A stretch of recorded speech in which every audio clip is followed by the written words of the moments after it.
In this video, we're going to walk through how to calculate after-tax returns.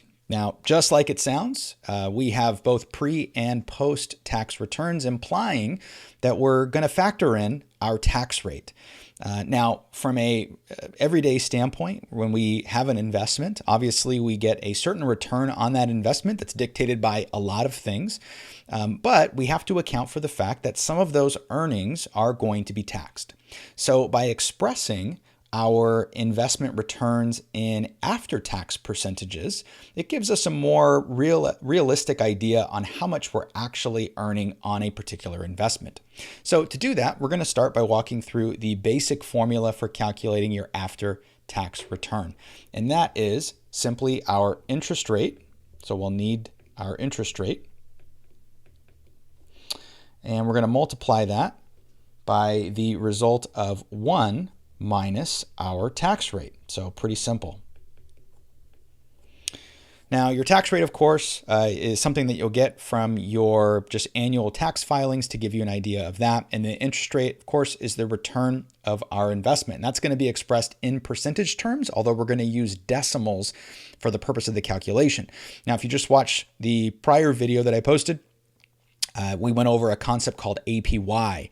We are not using APY here. APY, or annual percentage yield, is a really helpful way of comparing investments over different time periods and that have different lengths associated with them. We are using the actual interest rate that we earned on an investment. So let's walk through just a simple scenario so you can see how this is calculated. Let's assume a couple things. One, we're going to assume that our interest rate, which I'm going to abbreviate as I, is 8%. And we're going to assume that our tax rate, which I'm going to abbreviate as TR, is 15%. Now, both of these, in order to make the formula work, we're going to convert into decimal form. So we're just going to divide that by 100, and then that will help us calculate our after-tax return on this investment. So again, this investment earned us 8% over the life of the investment, and we have a tax rate of 15%. So for starters, we're going to plug in 0.08, and we're going to multiply that by 1 minus 0.15. So moving one step further, we still have 0.08, and we're going to multiply that by 0.85. So if you do that on your calculator, you would come up with 0.068, or if you express this as a percentage, 6.8%.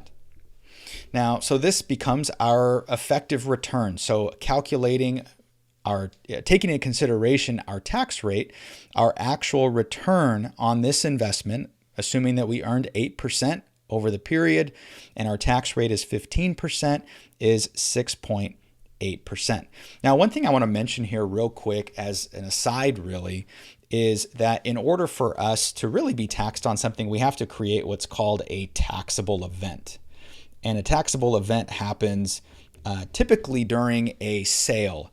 So if we had this investment and let's say we closed out our position, so we sold our investment, converted it into something else, withdrew our money, whatever it is, or the investment matured, that would be what we call a taxable event. And so it initiates this process to where we would get some sort of tax filing, and then on our annual tax return, we would have to claim the income that's generated from our investment and be taxed at our tax rate, obviously with a couple of exceptions. So if there is not a taxable event, though, we're not necessarily paying interest, but we know that typically with investments, they're usually for a reason, right? We're investing to be able to use this money at a certain point, and so a taxable event at some point is created.